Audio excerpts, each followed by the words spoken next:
Okay, let's get started. If you still have your homework, wait till after lecture to bring it up and put it on the pile.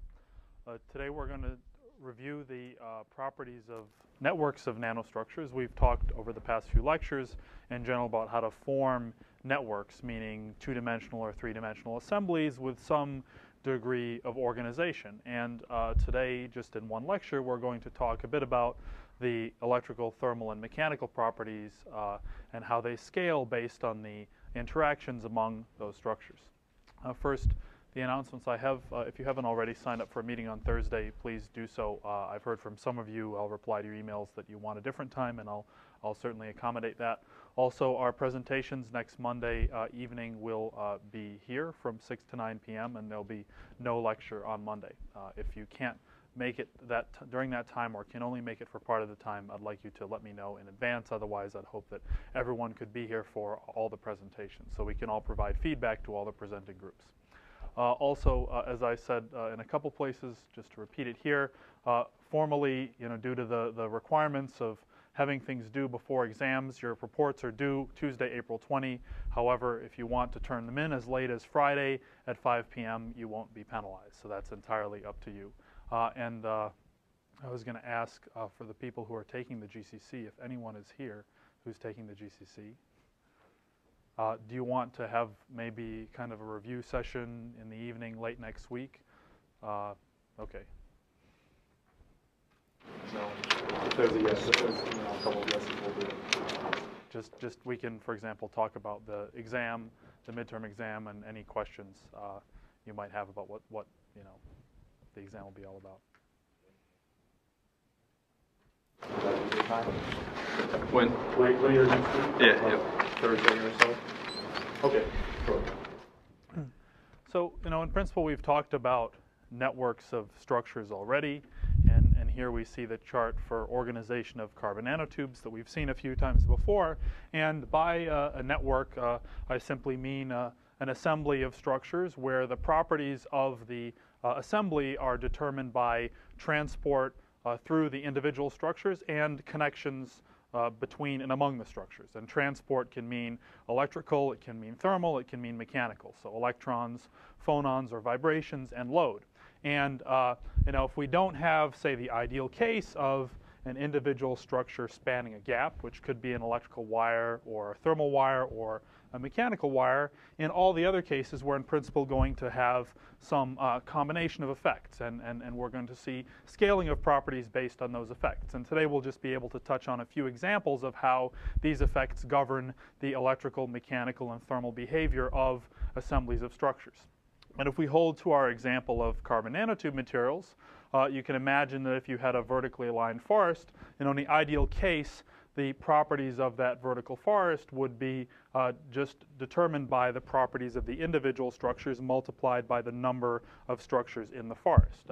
But indeed, there is some imperfection in the characteristics. There is, for example, contact between different structures. You could imagine transport going through one nanotube and jumping to another. Also, the possible lack of continuity of the individual tubes within the forest might affect the transport. Another example is if we took, for example, a tangled film of nanotubes or nanowires. There you can say a case where the transport is definitely less continuous. And to go from one side of, say, this wafer to the other side, or more realistically, even if you had, say, a micron scale patch of structures, to go from one to the other, you're going to have to jump through a number of structures and also from one structure to the other. And in larger scale applications, for example, these large scale sheets, these are essentially just very large tangled films. And also if we took the dispersions that we made a few lectures ago and mixed them, for example, in a polymer, you would also have a network property. And this was one of the first applications of carbon nanotubes to make plastics have electrical conductivity. Not metal-like conductivity, but conductivity that would be enough for example, electrostatic discharge or electromagnetic shielding. So, these are all examples of different, generally types of networks. And today we'll mainly break down into the idea of what the properties of one of these films would be. And we'll talk a lot about carbon nanotube networks, but I think there's some generality to other types of structures depending on their geometry and their interactions. So here's a bigger picture of a tangled film of nanotubes grown on a substrate, and just by looking at this picture, we can kind of see that if you're over here and trying to get the other side by following the nanotubes, a lot of different types of interactions are going to be important. We're going to be interested in the general topology of the network, the diameter of the tubes, how they connect with other tubes. You can see here that there are some cases where it seems the tubes are branched, and these, in a general sense, could actually be branch structures that branch during growth, or they could be, for example, bundles of tubes, and the bundles are splitting during the growth. The length of the individual segments is going to be different. The conditions of contact are going to be different. Some might be in better contact than others. But we're going to have a number of those interactions happening as we cross from one side to the other. And the importance of different types of interactions is going to be different depending on the property we're considering. But by and large, the way of characterizing these types of network is to make sort of bulk estimates. Characterize the number of nanotubes you have and say the average length of the nanotubes between contacts and the type of contacts, and then try to relate the scaling of bulk properties such as electrical conductivity to some of those characteristics. And one of the most basic elementary things that's done is just say plotting the conductivity of the network as a function of the volume fraction of nanotubes, or the area fraction of nanotubes. And you could imagine that conductivity would get higher as you fill the space with more structures. And we'll see some more specific aspects of that in a few slides. So today then we'll talk about the general concepts and dominant behavior of these networks of structures. We'll talk a bit about electrical transport, particularly in relation to percolation theory, which is a basic theory that just describes how the electrical transport through a network scales as you scale the characteristics, and particularly the volume fraction of structures, or volume fraction of filler you have in a simple area. And then we'll talk a bit about thermal transport and mechanical properties. And then at the end, if we have time, we'll talk about methods of joining structures. Incidentally, last year this lecture was about 2.5 lectures, so given our limited time, I've tried to condense it down, and I've put a bunch of the extra material in extra slides. Overall, the problem sets are over. We're all working on the project. I don't expect you to follow up on a lot of readings on this material, but just for reference, I have a bunch of optional papers that you could look at now or later if you want, in terms of talking about the theory and applications of electrical network properties, thermal network properties, mechanical network properties, and also on aspects of joining, particularly methods of joining carbon nanotubes using electron and ion beams to essentially zap them to move the atoms around and weld them together. So both for our course material and also for the GCC, I must say that we're not going to have a lot of coverage of this, but I wanted to address the topic for us all to be able to discuss it today. So I'd say the goal of having a network of structures is to achieve the properties of individual structures at larger scales by assembling those structures into a two-dimensional or three-dimensional network. Maybe that goal is not a surprise, but there are certainly some challenges and important aspects, because it's never, almost never the case that you can get that individual structure property by just having a number of structures together. And also other goals might be to achieve combined properties of different types of structures. We won't touch on this so much, but this is also an emerging interest. For example, if you wanted to achieve characteristics of a metallic material and a semiconducting material, or achieve characteristics of two types of semiconductors that, say, have different colors, you could simply try to mix them in a network and achieve some hybrid property.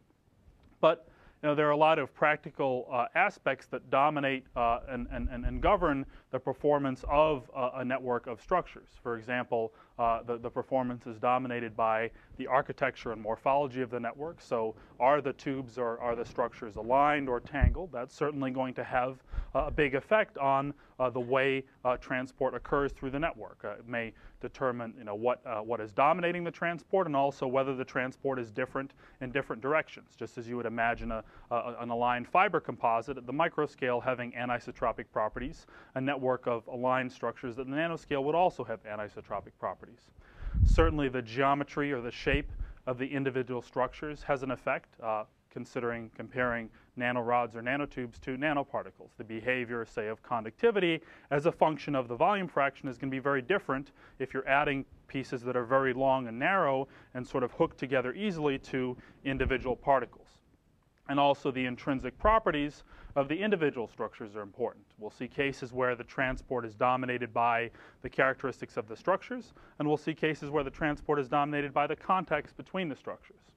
And that gets to the fact that the interactions between the structures and also between the structures and the host material are important. So in some cases, maybe we just have a film of nanotubes or nanowires without any matrix, say without a polymer surrounding them. In other cases, we might have them in a polymer matrix to, say, stabilize them or to transfer load more uniformly.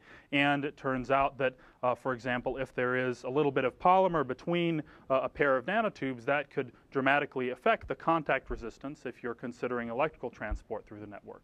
Likewise, the strength of bonding between nanotubes and a polymer has a big effect on the final properties of that composite.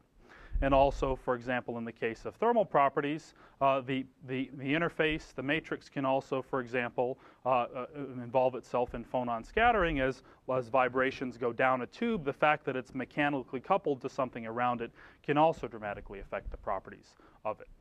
And all these, sort of geometric and topological and contact issues complicate characterization. It doesn't mean you can't characterize one of these materials, but there are a lot of different geometric and other aspects to examine if you wanted to, say, get a precise relationship between the structure of the network and its performance. And we'll see an example of how, for example, studying the size effects of even just the length of a film of tangled nanotubes can get some insights into the scaling of the properties later on. So there are a lot of applications of networks of structures. I wish we could talk about some of these in more detail, but just to review a few of them, one of them, the major and first applications of carbon nanotubes and of, for example, metal nanowires, is making conductive plastics for the application of electrostatic discharge and shielding. And in fact, I think one of the first applications of carbon nanotubes over like 10 to 20 years ago was they've been added to the plastics in vehicle interiors, for example, inside the interior door panel, and also have been added to plastic car mirrors. And in the case of them being in a piece of the car interior, they actually discharge static shocks from your body if, for example, you're in a dry environment like in the winter and your rear end rubs on the seat and you build up some static charge.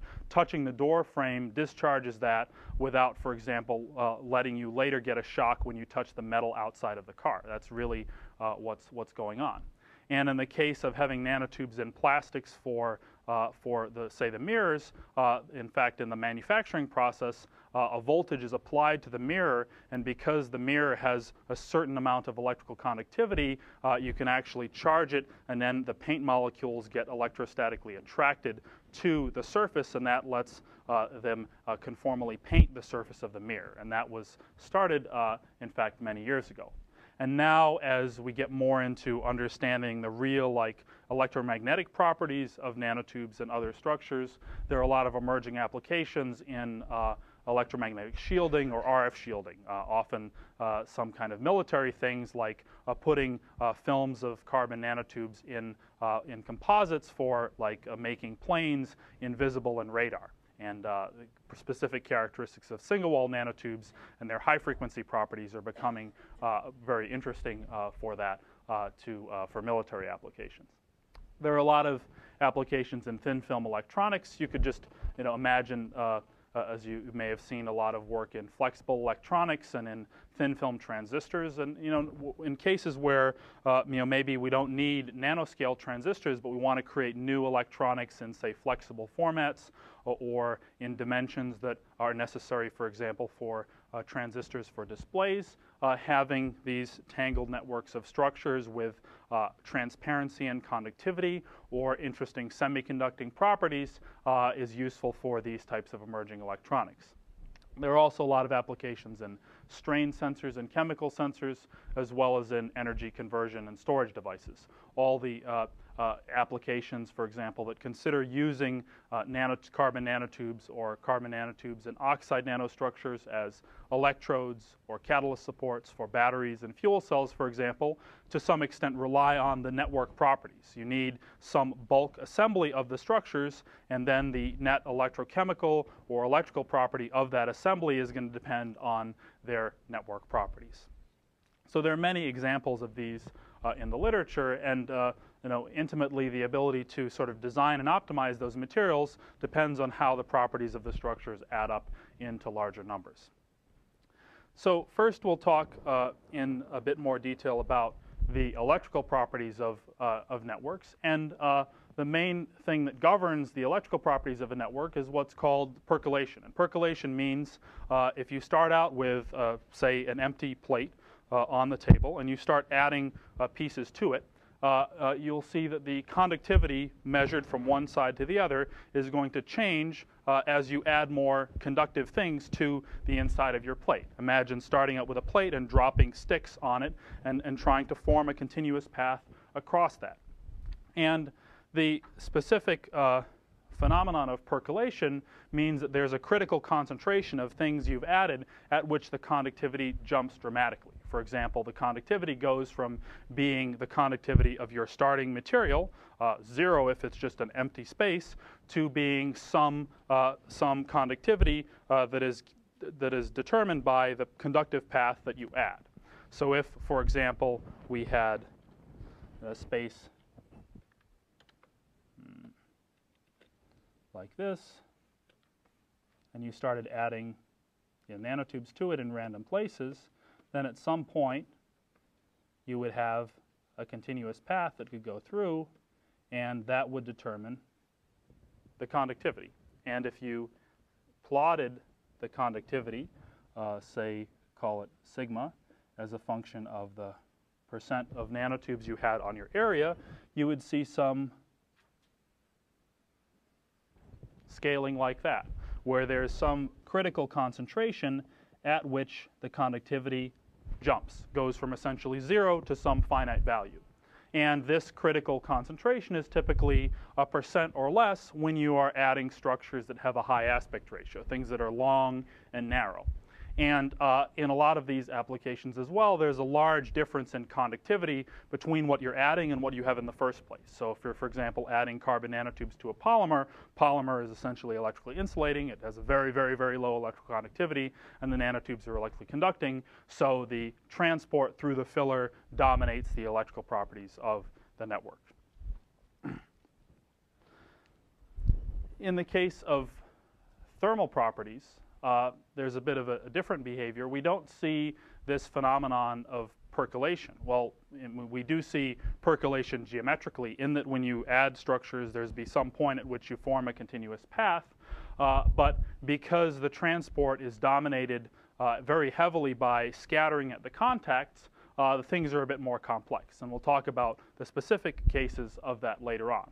And just to overview this here, as we said before, the interactions between the matrix and the structures in terms of phonon scattering also significantly affect the properties.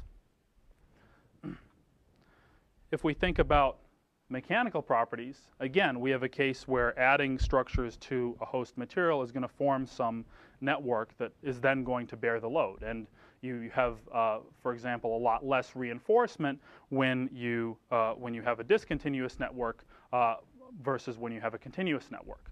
But because in most cases, for example, adding nanotubes to a polymer, you have load sharing between the nanotubes and the surrounding matrix, you can get a significant enhancement before you have a continuous path. And in fact, it's the interactions between the structure and the matrix that are going to dominate often over the connections between the structures. So we can think of this property, for example, the stiffness or the strength at low concentrations scaling by a rule of mixtures, where you would have a linear relationship, for example, between the, say, the modulus or the strength and the percent you would have in the material. There are limitations and extensions to this in a lot of specific cases. But in general, if you, say, took this to a limit of highly aligned structures, and highly organized continuous structures, we would find that the stiffness of the material can scale to near theoretical values, just as we saw for mechanical properties of individual structures. We would also see that the strength of the material is governed by the ability of the total material to isolate defects. So defects can now be defects in the individual structures, and also can be flaws in the interaction between the structures and between the structures in the matrix. So in this case, the kind of joining between the structures and also between the structures in the matrix is very important. And that gets to a lot of studies of the effect of the alignment of the structures or their intrinsic waviness, and also the morphology and structure of the joints. You could also imagine that materials may be very different in tension versus in compression because of the way the load is handled and whether the structures extend or buckle. So in the case of thermal and mechanical properties, we'll get to more detailed aspects of these points later on in the lecture. And in all these cases, we also want to think about what types of joints we have in a network like this. So we can break down these types of joints that we might have in a general network into the types that are shown on this slide. So, for example, if we just have structures that we've essentially thrown on top of each other or grown on top of each other, a lot of the joints might just be due to entanglement. And for example, these entanglements might be brought into contact by van der Waals forces. So we know from ideas of adhesion and attraction that there is some attractive force at these joints. But other cases, for example, we may be able to grow or fuse structures so they're branched.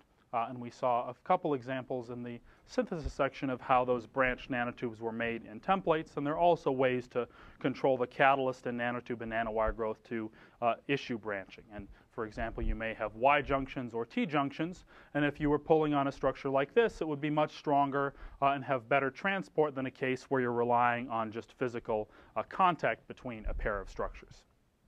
And then we'll see at the end of the lecture that there are also ways that structures can be welded. For example, if you take two carbon nanotubes and hit them with an electron beam or an ion beam under the right conditions with the right energy, you essentially can knock the atoms around so you can cause the structures to form a weld, actually join them together into a monolithic structure. But for our purposes now, just suffice to say that this can be done, and we can envision that this will provide a different type of contact than either of these cases up here. Likewise, it's also possible to deposit a metal or another material at the interface between two structures and kind of solder them together. And another case in this category is, say, where we're coating the structures, kind of similar to soldering, but imagine now it's immersed in a polymer or something has been deposited all over the surface, and there the transport is indeed affected by this interface region we have in between here. So the nature of the contact between a pair of structures is going to have a lot to do with the characteristics of transport between them. And whether we're making composites or, for example, depositing thin films on our network of structures, these issues are very important and determine what the final properties are. And we could break down the categories on the previous slide into, for example, non-bonding contacts. And when there's not bonding between them, we can say that those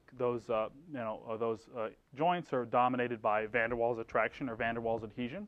And this could be bare structures in contact, for example, a pair of nanotubes, or it could be cases where you have a thin interlayer. That could be a polymer, or it could be a functional group on the surface of nanotubes, and could be a bunch of other things. We could also have cases where the structures are bonded, and they could be bonded directly to each other. Or there could be a thin interlayer, and you could have bonding through that interlayer. And in the case of polymers and nanotubes, for example, the bonding strength between the polymer and the nanotube, whether it's just physically associated or chemically associated, plays a big difference in the final strength of the composite assembly. And in all of these cases, whether we have a material in between the pair of structures or whether the structures are physically separated like so, there are important sort of rule of thumb separation distances at which electrical, thermal, and mechanical transport can occur. So in the case of electrical transport, certainly if you have good contact and or bonding between the structures, then you're going to have better electrical transport than when there is a physical gap between them. But due to the ability of electrons to tunnel, essentially jump across a small gap, the same phenomenon as we know from scanning tunneling microscopy, in a gap of approximately up to 10 nanometers, you can get electrical transport across a gap if you have a sufficient bias voltage across your network. In the case of thermal transport, you can still get transport across a gap, but that gap is effectively much less smaller. And there are a lot of complex issues beyond this, but we could say that, for example, within a range of 0 to 1 nanometers, the atoms can actually feel each other due to intermolecular forces. And if one atom in one structure, one nanotube, is vibrating, a nanotube that's close to it can actually feel that vibration because of the intermolecular attraction between the two structures, and you can transport heat by that method. In the case of mechanical transport, of course, if we're not in contact, then our ability to transfer the load goes down a lot. So we can say to first order, we really need the structures to be contacting one another to have direct load transmission. Those surface forces need to pull them together, or you need to have something gluing them together chemically or physically. So there are a number of different ways that networks can be made. We saw, for example, CVD growth before, and we can take what we know about dispersion, purification, and separation to consider that you can deposit networks of structures by a variety of methods. For example, by spin coating, by dip coating, for example, by the Langmuir-Blodgett method, or just by taking a surface and dipping it through a solution of structures. And if you have good adhesion and the process parameters right, you can pull it out and you can have, for example, a tangled film of nanowires or nanotubes on the substrate. And there are other methods that we'll talk about in a minute. For example, vacuum filtration, just directing the structures through a porous membrane onto a substrate. And you can also do things like print them onto substrates and, for example, just mix your structures into a host matrix, like we saw the example of a polymer nanotube composite film that was made by dispersion and then polymerization of those little polymer particles. So, in the case of carbon nanotube growth, one way to make a network is just to put the catalyst onto the substrate. And for example, by different growth conditions, we saw that we could grow a tangled film or an aligned film. And in the case of the conditions that, for example, give a tangled film where the nanotube density is lower, this would be a way to produce a network of tubes on the substrate. And you could imagine that the density of the catalyst, the growth time, would affect the topology of this network and would affect its final electrical properties. Also, for example, the purity of the atmosphere or the amount of amorphous carbon that's on the surface of the nanotubes might also affect the final transport. It might determine that contact resistance between one nanotube and another nanotube that is in this film. Another method, for example, that can be used to create a tangled film of structures, in addition to just spin coating and dip coating, is to, for example, filter a dispersion of structures by a vacuum method. So this is what's called vacuum filtration. So what's done here is simply you have a pot, like a glass bin like so, containing a dispersion of nanotubes or structures. So this is probably carbon nanotubes functionalized with a surfactant like SDS. And you have, this is another a diagram of a different apparatus that does a similar thing, but you basically, by applying a vacuum to the underneath of the apparatus, you draw the solution through a filter, and then you collect the structures on the top surface of the filter paper. So, for example, like shown here, you draw the water, for example, of the solvent through here, and you leave the nanotubes on top. And if you, for example, controlled the concentration of nanotubes in the solution and the time, the amount of liquid you drew through here, you could control the thickness of this film. And because you have a uniform pressure across this membrane, you can probably get pretty large area, quite uniform films. And also, for example, if there are impurities in the solution that are smaller than the nanotubes, and also smaller than the pores that you have in your filter, you could say choose the pore size, so you might be able to pull the impurities through and leave the nanotubes behind.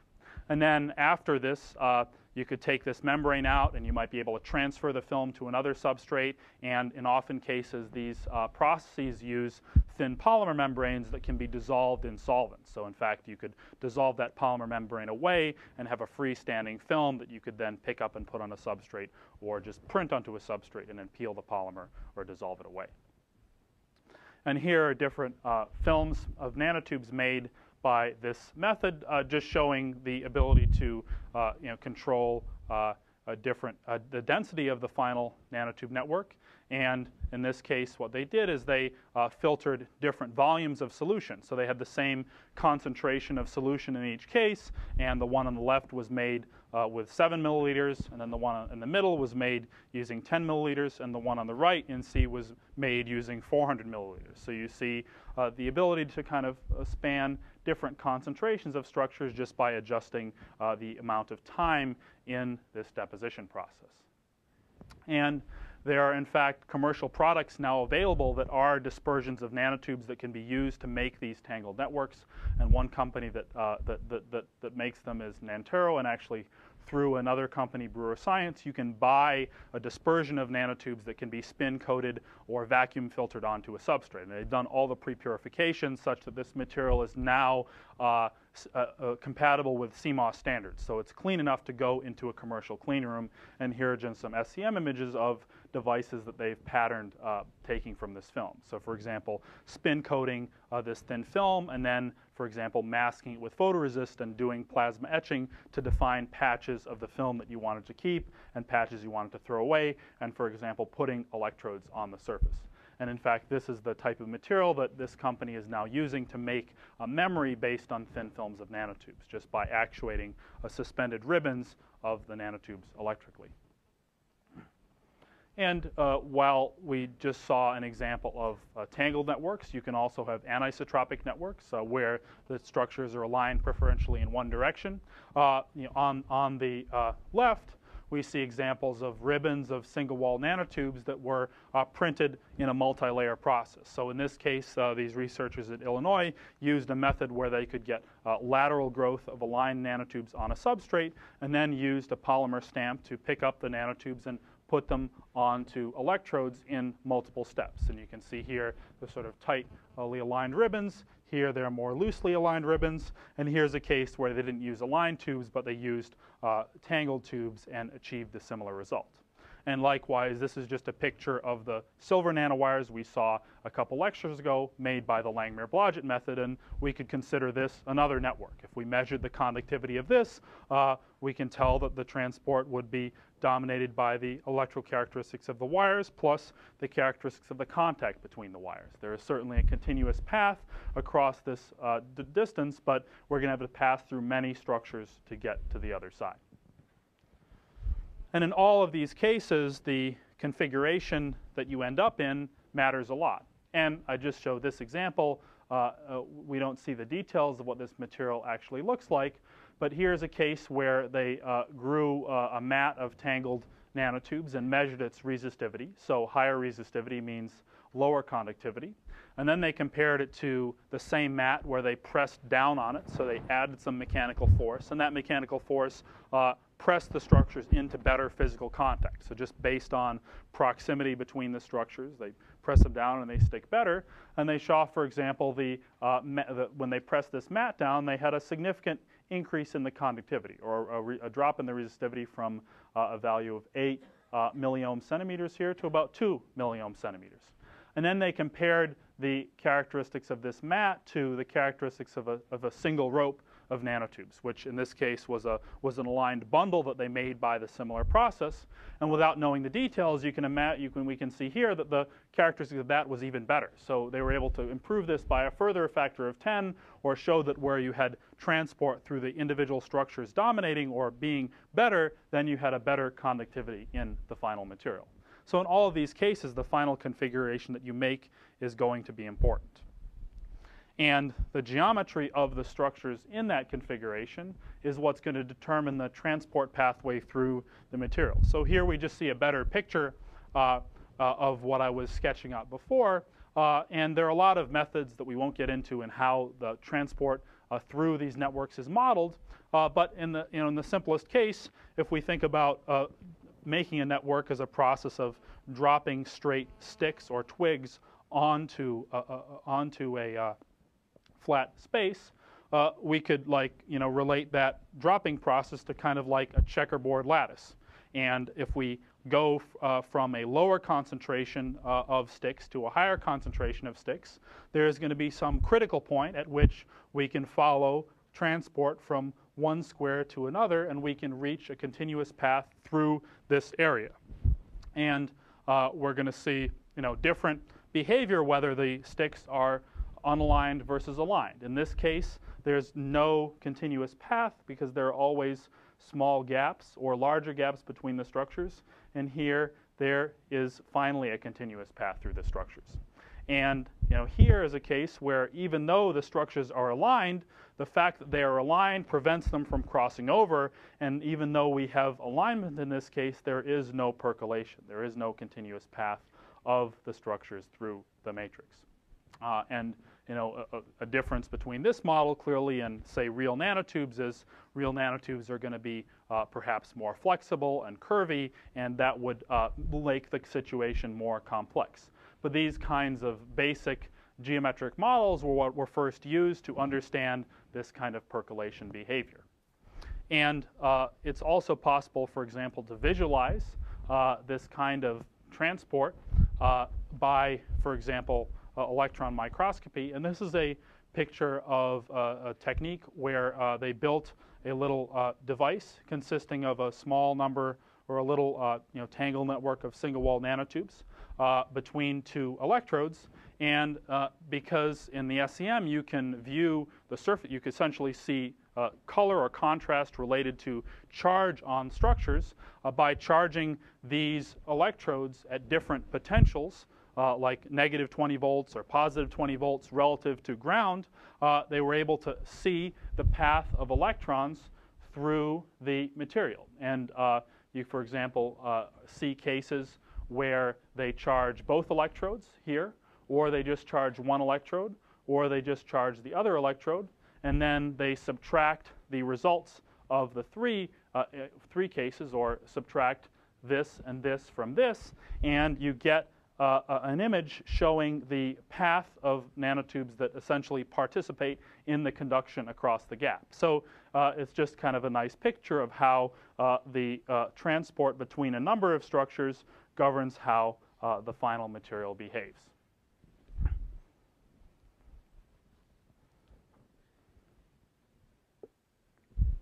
So by a more formal definition, we get a bit into electrical properties now. We can define this percolation threshold as the density of filler above which there's a continuous path across a material. So typically, if you have long fibers, such as carbon nanotubes, this threshold is about between 0.1 and 1%. And if you have agglomerates, spherical particles, or disk particles, you're more in the order of 1 to 10%. And this is very much a random process. If you repeat the experiment of throwing your structures on a plane several times, you're probably going to see different percolation threshold because it's going to depend on where the structures randomly land. And the path through the material is as well going to be random.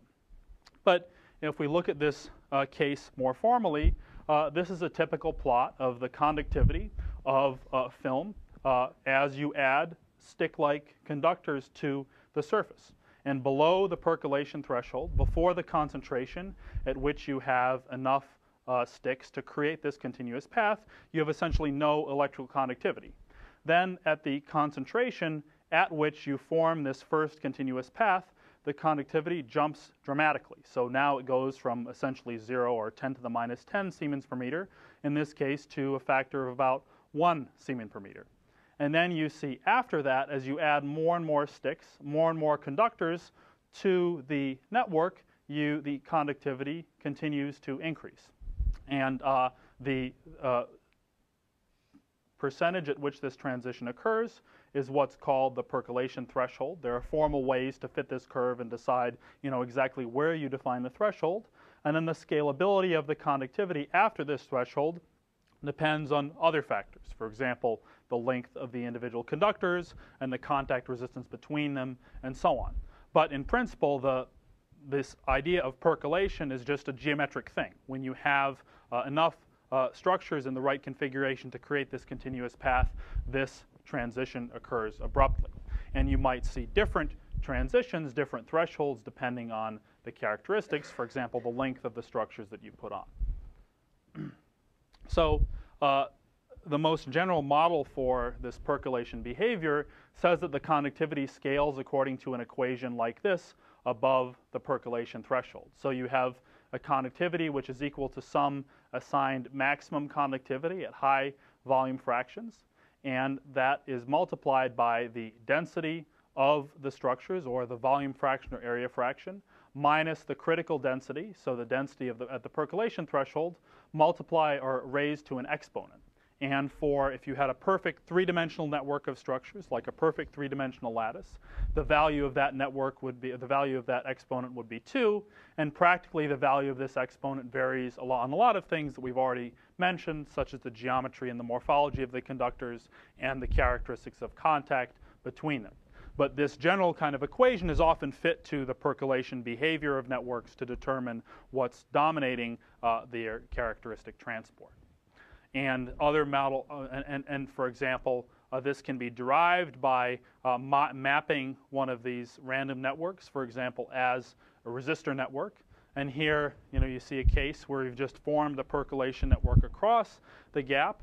And if you just map out that each structure has an inherent resistance, and there are also contact resistances between the structures, you can see that you have a combination of serial and parallel paths. And if you added up all the individual nanotube resistances and junction resistances, you could get a final resistance for this network.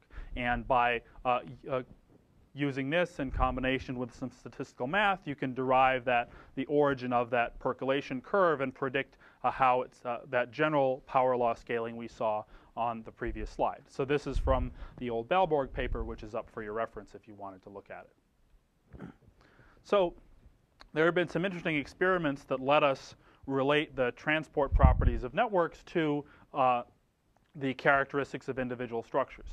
And now we'll see an example from a paper from a few years ago that studies how the electrical conductivity of a thin film of nanotubes depends on the size of the film. And if we imagine being in the many micron or millimeter scale regime, you could say that, well, it's just going to behave like a film of metal, where the conductivity or the conductivity is going to be the same, and the resistance is going to scale by Ohm's law based on the length and the thickness. And that's right. However, if we are, for example, in a regime where the density of nanotubes is low, or where the distance between the two electrodes is comparable to, say, the mean free path of electrons in the nanotubes, we see different aspects of scaling. We, in fact, see a combination between the quantum size effects of the nanotubes and the classical size effects due to the interactions between them, essentially between the structures and their boundaries in this network structure. So if we have a narrow gap between the two electrodes, we're more likely to be in the ballistic regime. And if we have a wide gap between the electrodes, we're more likely to be in the diffusive regime. And so here, L sub C corresponds to the gap between the two electrodes, and LS corresponds to the average length of the nanotubes, or the length of the fillers. And in general, in this case also, the resistances between the junctions, between structures in contact, are way larger than the intrinsic resistances of the structures themselves. So in the first case, what they did is they looked at the case where they had a low density of nanotubes in this material. So they had a case where the density was below or near the percolation threshold, so there was a very strong dependence of the conductivity on the density of structures. And they varied the length of this channel, of the gap here, relative to the mean free path between, or the mean free path of conduction through the nanotubes. And so if they had, and they were doing a bunch of other things here, like varying the length of the nanotubes, so they could change this value of LC divided by LS, where LC is the length of the device and LS is the length of the nanotubes, But for example, if we're in a geometric regime where we have a large mean-free path, you can see that the conductivity is not varying so much as you change the gap of the device. And if we're in a regime that's more diffusive and is beyond the mean-free path of the structures, then the conductivity is going to decrease more as you increase the gap in this device. And here we're just seeing the current. So if the current is higher, then the conductivity is higher. So as the device gets wider, the conductivity drops because there's more material and therefore the resistance is higher. But certainly without further details, here you see that the scaling behavior is different, and at the limit of having a small gap between these two and a large mean-free path, you can actually conduct ballistically across this network. And you have a large number of nanotubes spanning the gap, and you're issuing ballistic transport through all of the nanotubes in parallel. If we look at the other limit, and we don't need to follow all the details on this slide. The paper has a lot of very nice results. But now they look at a case where they have a very, very high density of nanotubes. So they're way beyond the percolation threshold, and you have essentially a thin film of nanotubes at a high density. And they have a case where the length of the channel, L sub c, is much longer than the mean-free path. So now we have essentially a ribbon of nanotubes that's many, many microns long. And they see what you should expect, that if you look at the exponent, the conductance exponent on this percolation type scaling, you have an exponent of 1, which says that the conductivity is scaling linearly with the length, and we're essentially following Ohm's law.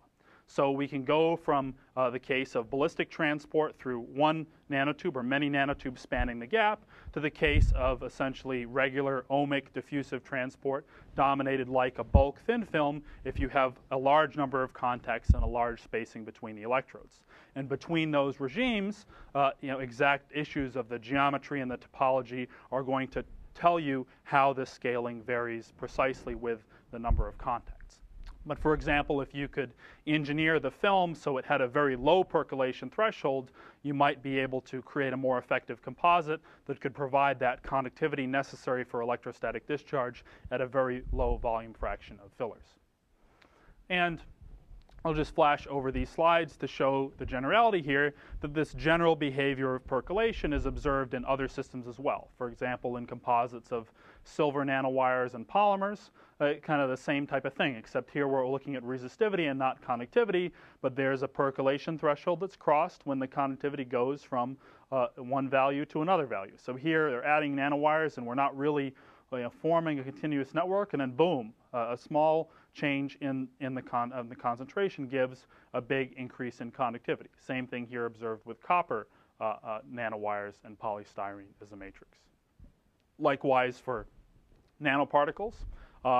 In this case, the trend looks more shallow, but we do see a pretty abrupt transition in conductivity when we're filling this material with antimony-doped tin oxide, a semiconducting particle, onto a substrate. So this general idea of percolation, of forming a continuous network, applies to structures of a whole bunch of different materials and sizes and geometries. And the precise value of that transition is going to be determined by the geometric case that we're interested in. And this is also observed in the example we saw several lectures ago, where nanotubes were functionalized and mixed with polymer particles and then combined and made into a composite film, like so. And this is just the picture that shows the surface of the network where you had carbon nanotubes dispersed in the polymer, and the electrical conductivity of these was measured. So now we see again the slide that I showed to initially describe the conductivity of a percolation network. And this is actually data from that nanotube polymer composite film we saw on the previous slide. And we can see that the concentration of the polymer nanotube film increases by this percolation law. And in fact, we see different behavior for nanotubes that are made by two different processes. In the first case, this data, which shows a relatively low percolation threshold, comes from nanotubes that were taken from a vertically lined forest and dispersed and then mixed with the polymer and then made into this film. And in the second case, the nanotubes were taken from a commercial powder, nanotubes that were first made as a tangled mess and then issued through this same dispersion process. So in the forest, the nanotubes are initially very long, and the dispersion process actually cuts them up into smaller pieces, but it turns out that the nanotubes that come from the forest and end up in the polymer are longer than the nanotubes that come from the powder that wasn't initially aligned. And so that's one reason why the percolation threshold for the longer nanotubes is lower than the percolation threshold to the material with the shorter nanotubes, as well as the final conductivity that is achieved as you increase the volume fraction beyond the percolation threshold is also higher. And another attribute that was found to be important is the intrinsic structural quality of the nanotubes made by those different methods. This plot shows a thermogravimetric analysis, meaning taking the material of nanotubes, just the nanotubes on their own, and heating them and watching how their mass decreases as a function of temperature.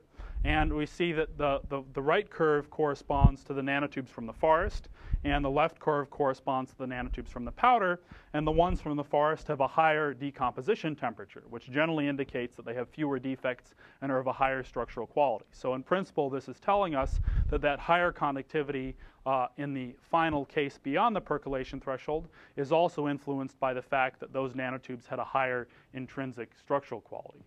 Incidentally, the nanotubes from the forest also had a higher content of amorphous carbon that burns off at lower temperature, in fact about 10%, whereas the industrially made nanotubes were a lot purer, but the conductivity of the forest nanotubes was was nevertheless higher in spite of this difference.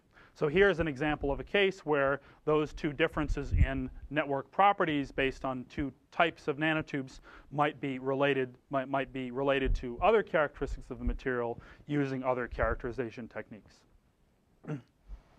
And another interesting and useful attribute of these thin films is that they can be transparent. And this shows an example from work from several years ago, the first paper that was published on nanotubes as transparent conductors. And if you have a very thin film of nanotubes that is electrically conducting, it, of course, doesn't have a very high volume fraction, so you can, in fact, still pass light through the film and pass electricity through it. So there's significant work on development of processes for making high conductivity, uniform thin nanotube films also as transparent conductors for applications as touch screens, for phones and things like that. And you need a relatively high conductivity as well as a high transparency, and these are trying to compete with indium tin oxide and other materials which are the standard.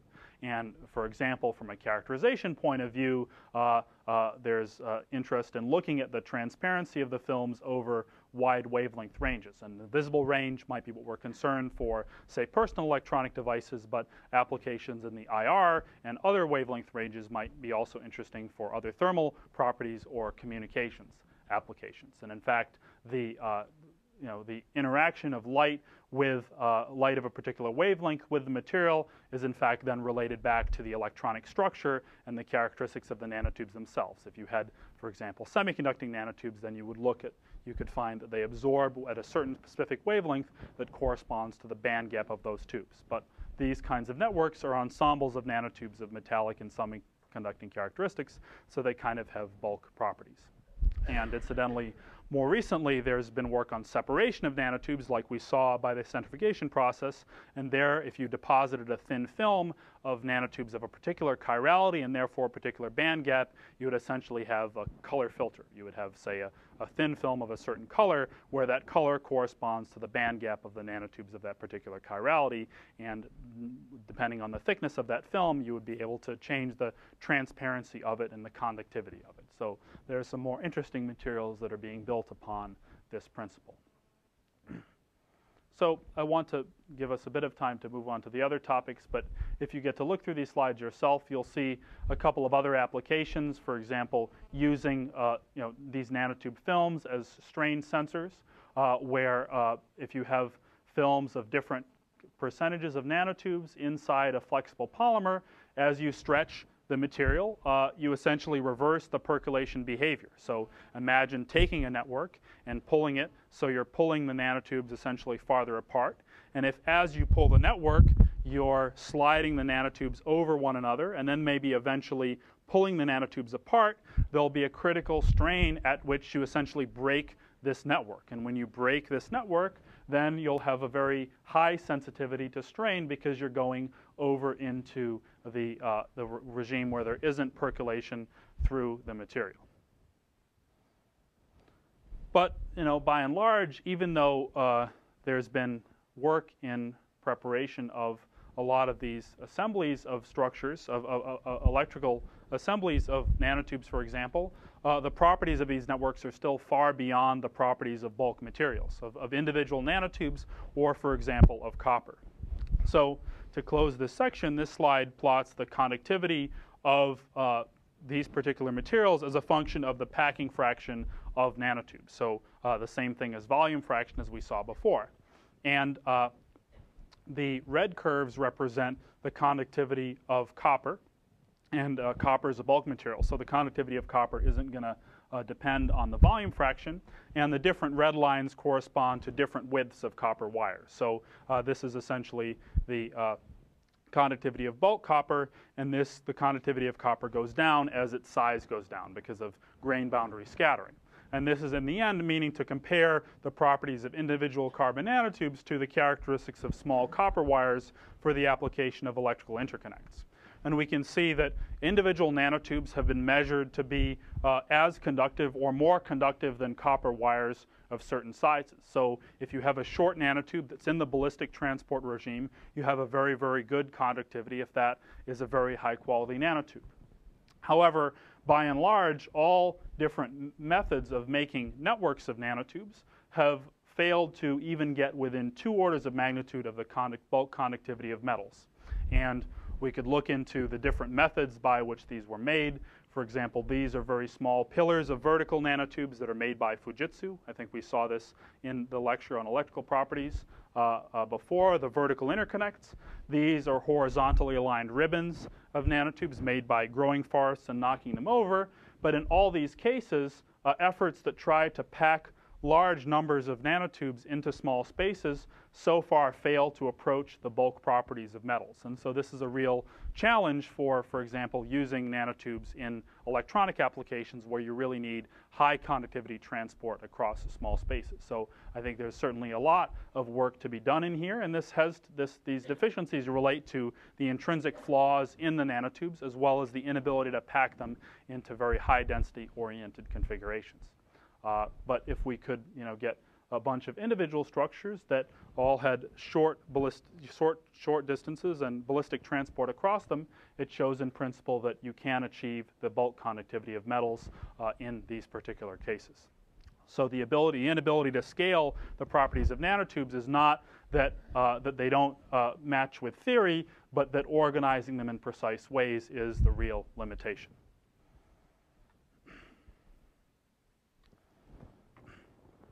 So now let's move on to talk a bit about the thermal properties of networks. And in the case of thermal properties, we see dominance of phonon-phonon scattering at the interactions at the interfaces between structures. And that's what really dominates the properties of a network. Because we saw before that, like for electrical conductivity, the thermal conductivity of nanotubes is very, very high. It's been shown to be 2,000 to 3,000 watts per meter Kelvin, even when you are beyond the mean free path of phonons in the material. However, like at a macroscopic level, we would think of transport between interfaces being dominated by thermal contact resistance. We need to think of a similar thing at the nanoscale. So here is just a snapshot of how contact resistance is formulated macroscopically.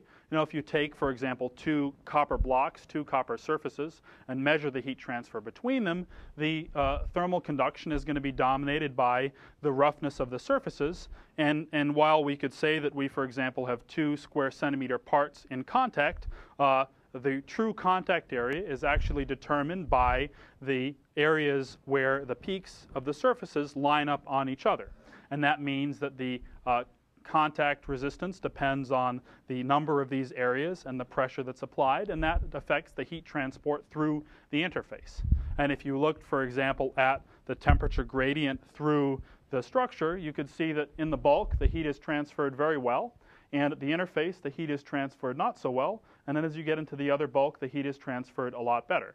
And the same thing essentially happens when you have two nanostructures in contact, two carbon nanotubes. The heat is transferred very well along the nanotubes, but the heat is transferred by a significantly poorer margin at the interface. And the mechanical conditions of the contact between the two nanotubes determine what this local temperature drop, if you can really define, the concept of temperature there, is at the interface. And we won't get into specific ways that this contact resistance is formulated, but if you were to look into the extra slides, you'd see some snapshots from this paper that does a simulation, a molecular dynamic simulation of the effects of the length of nanotubes and the distance and characteristics of overlap between them on the total thermal transport through this kind of assembly. And what they do is they hold the ends of the opposite nanotubes at different temperatures, and as a function of the distance of this overlap and the spacing between the nanotubes, they plot the temperature profile between them. And you see here, kind of like we saw for the bulk interface, there would be a temperature drop at the interface determined by the characteristics of this contact. And indeed, what they do is they start from fairly intuitive and simplified way to create a molecular formulation for this contact resistance. So effectively assume that the behavior of the carbon-carbon bonds is dominated by this Leonard-Jones potential. And so if you have a particular spacing between two nanotubes, then the vibrations between one nanotube and the other, according to the temperature, are coupled by the transfer of vibrations across a small gap. So if one atom in one nanotube is vibrating, it is effectively feeling the other nanotube if the other nanotube's atom is within a distance that gives sufficient van der Waals interaction energy. And you could look at the paper to see how this is formulated in detail. And as you can imagine, that would predict that the contact resistance between the nanotubes dominates the transport, and also the transport is also affected, for example, by the spacing between the tubes. There's a big difference if there's a 1 nanometer gap or a half nanometer gap versus having the tubes in good contact. So in terms of experimental results, there have been a lot of studies characterizing the thermal conductivities of nanotube assemblies. And for example, here is a snapshot from an experiment that uses an IR technique to measure the heat transfer through a suspended film of nanotubes. So you can imagine here they perhaps use one of the vacuum filtration techniques to create a thin paper. And then they suspend it in a chamber where they resistively heat it. They pass a current through it, and then they use an IR camera to measure the thermal emission and therefore calculate the power that's emitted by resistive heating of this material. So then by knowing the resistivity, the resistance versus temperature, the power dissipation, and the thermal emission, they can get a measure of the thermal conductivity of the assembly. It's what's called bolometry. And their results, you can see here, there's a picture of their apparatus where this ribbon of nanotubes is suspended.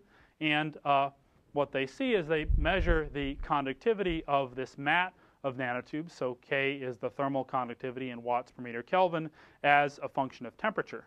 And so if we look at the case over here, which is at room temperature, you see that the thermal conductivity of these mats is between, say, 10 and 100 watts per meter Kelvin. So it's about a factor of 10 to 30 below the conductivity of the individual nanotubes.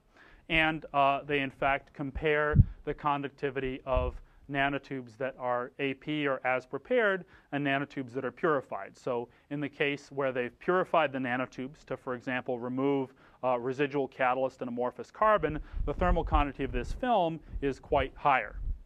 And they do another measurement where they calculate what's known as the Lorentz number, which is a measure which suggests the relative roles of phonons and electrons at being responsible for conduction of heat. And so it's calculated by dividing the thermal conductivity, kappa, the value from the top graph, by the electrical conductivity, just measured by the resistance of the film, multiplied by the temperature. And we can see here now that actually in this case of having single-wall nanotubes where some of them are metallic, say a third to a half of them would be metallic, in fact, electronic conductivity is dominating the thermal transport. So this value of this Lorentz number is between 10 to the minus 4 and 10 to the minus 6, which says that electrons are carrying most of the heat through this material, but compared to a metal, which has a value of about 10 to the minus 8, the contribution of phononic conductivity is still higher. And I think it's interesting here that the value of this number is lower for the purified nanotubes, indicating to me that the purification process is, for example, causing perhaps more structural defects in the nanotubes, decreasing the electrical conductivity, but it is increasing the ability of the nanotubes to transfer heat by phonon transport and perhaps therefore cleaning up the sidewalls. So if you have stuff on the sidewalls of the nanotubes, that can play an important role in phonon scattering, perhaps more so than electron scattering, and that could be why the purified nanotubes show a higher phononic thermal conductivity relative to their electrical conductivity. But by and large, the lesson here is that the net bulk transport is way less than those of the individual structures that might be measured. Now, another technique that might be used to measure the thermal conductivity of a material is just like the same kind of setup that is used to measure like the conductivity of, say, a piece of copper, where you take, this is according to an ASTM testing standard, you take two vertical rods and you press them together and you pass a certain amount of heat through the rods, and you measure the temperature profile across this apparatus. So it's kind of like measuring the temperature across the interface we saw before, and by doing that you can measure the thermal resistance of a material that you have in the gap. And this is often used to measure the thermal conductivity of forests of nanotubes and also of things like gels of nanoparticles that are kind of made into pancakes and put at these interface. And for this is really more of a bulk measurement, but this, for example, has been used to measure the conductivity of a film of nanotubes if you squash it really, really, really tight. And in the case of electrical transport, we saw that in all the instances we saw, if you increase the packing fraction of nanotubes inside the material, you get a higher electrical conductivity. But what this study shows in the case of thermal transport is that's not always the case for thermal conductivity.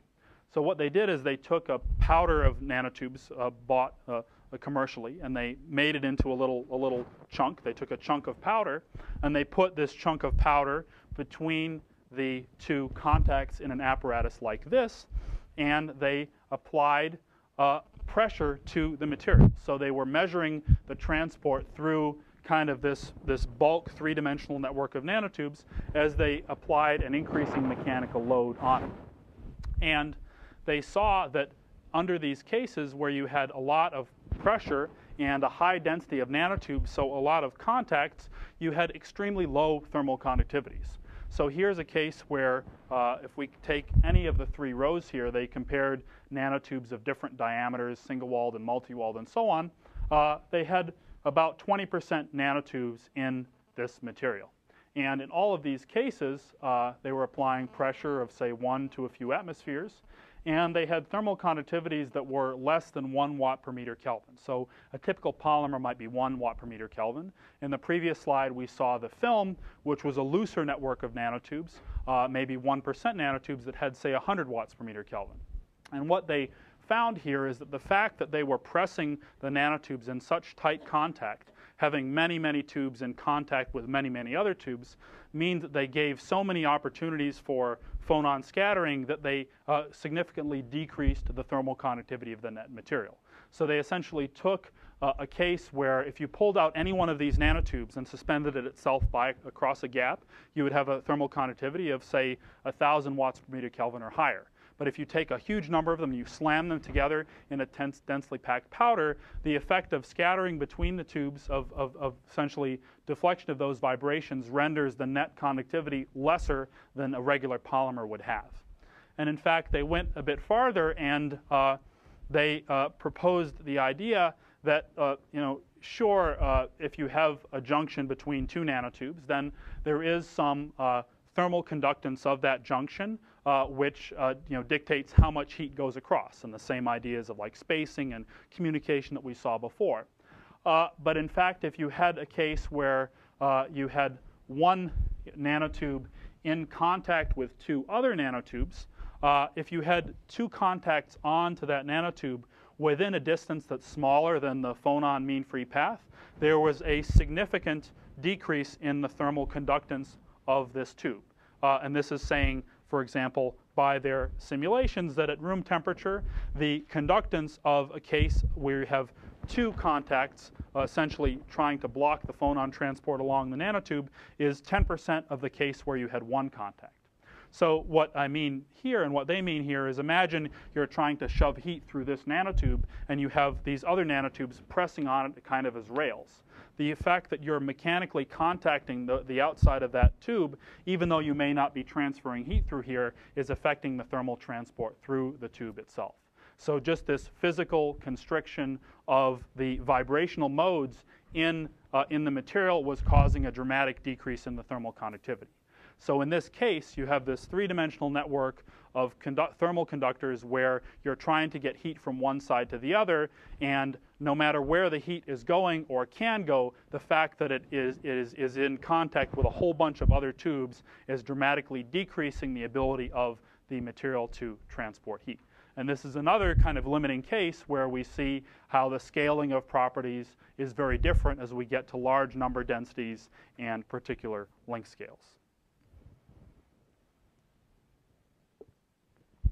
So I'm afraid we only have a few minutes left, so I probably won't get to talk about joining of structures, but in the interest of moving on to the last topic next time, I'll leave those slides just for your reference. And now I'll just try to show a couple slides about mechanical properties that get to the point. And the point is that it's possible to enhance the mechanical properties of materials such as composites by adding structures. But if we use the example of nanotubes again, we see significant limitations due to the orientation and packing fraction and alignment of the structures. And it's a lot easier to get a great stiffness than it is to get great strength.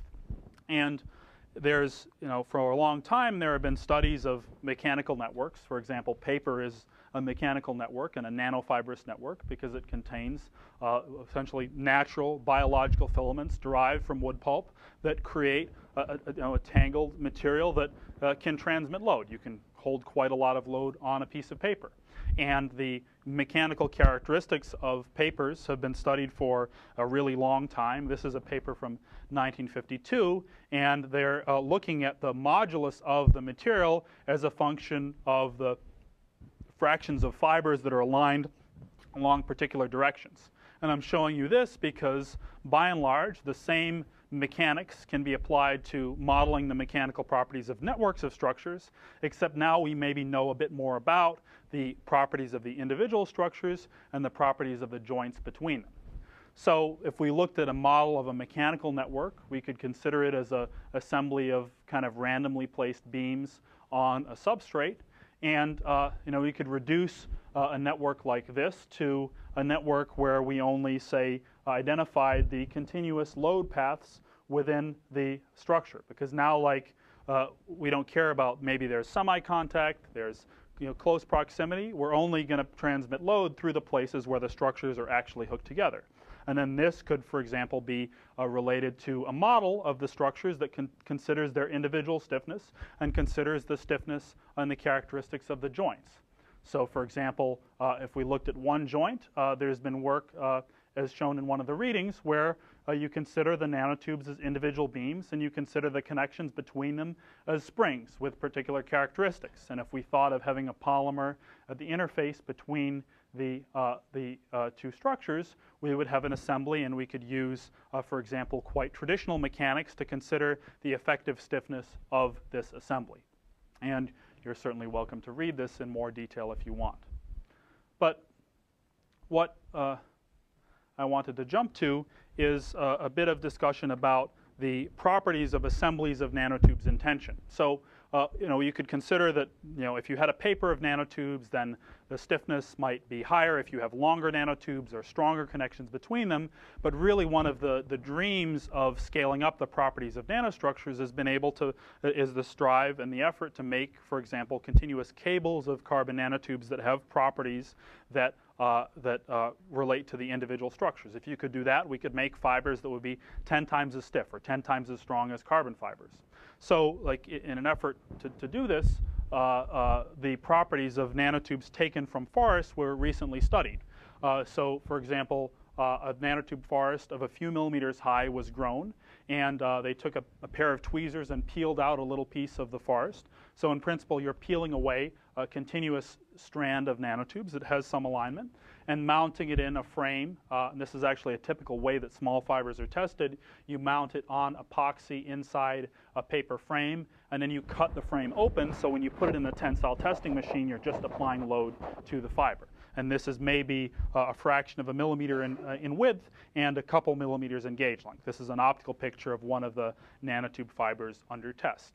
And in addition to measuring the mechanical load versus displacement, the electrical resistance was also measured, because if the structures are electrically conductive, maybe measuring the resistance versus load would give an insight as to how the material fails. So for this continuous strand of nanotubes, this plot shows the specific stress, and these are in units of newtons per tex, which is the same as gigapascals. It's just you measure it as load divided by mass per unit length, which turns out to stress divided by density, and versus the strain applied. And we see that this fiber fails at a stress of about 0.1 gigapascals, which is maybe 2 to 3 orders of magnitude beneath the expected strength of the individual nanotubes. And the resistance increases gradually before the fiber fails. And the fact that the resistance increases gradually indicates that this kind of the long strain behavior of the nanotube assembly is governed by accumulated failure of the individual nanotubes in this strand. And this is very far from the highest strength that's been measured for yarns or cables of nanotubes, but suggests that the load transmission between the tubes and the straightness of the tubes is really important for getting that high strength characteristic. And so far, a lot better results have been achieved by spinning nanotubes directly into yarn. So for example, creating a dispersion of nanotubes and then using a fluidic process to spin out a fiber, as might be done for something like Kevlar, or for example, in work done at University of Cambridge and other places, having a directed furnace that creates essentially a jet of nanotubes and lets them be spun into a thread, facilitates the manufacturing of threads of nanotubes, where in principle the nanotubes are relatively aligned. It's kind of like a yarn, only instead of having cotton fibers, you have carbon nanotube fibers. And in this case, by making nanotubes that are much higher quality than were in those forests, they've been able to achieve specific strengths of about 10 newtons per tex, or about 10 GPa in the best cases, which is about a factor of 10 beneath the stiffness of individual nanotubes, or the strength of individual nanotubes. But in fact, what they see is they see a bimodal distribution of strengths as a function of the gauge length of the specimen they apply. So the gauge length means how large the gap is between their loading axes. So taking a piece of yarn and grabbing it across a 1 millimeter gap versus a 20 millimeter gap. And what they suggest is that the highest strengths occur when they grab the yarns with a very, very small gauge length. And they believe that that is a case in which they are connecting a large number of continuous nanotubes across the loading gap. And when they have a larger gauge length, the strength is lower because their strength is dominated by connections among nanotubes that are trying to grab each other by shear. So this is suggesting that perhaps the only way to push the limit of the strength of nanotube assemblies to very high values, and maybe 10 to 100, is to really make continuous, perfect long interconnected nanotubes. And these yarns are not perfectly straight. The nanotubes are twisted and somewhat tortuous. So that is another thing that would need to be improved.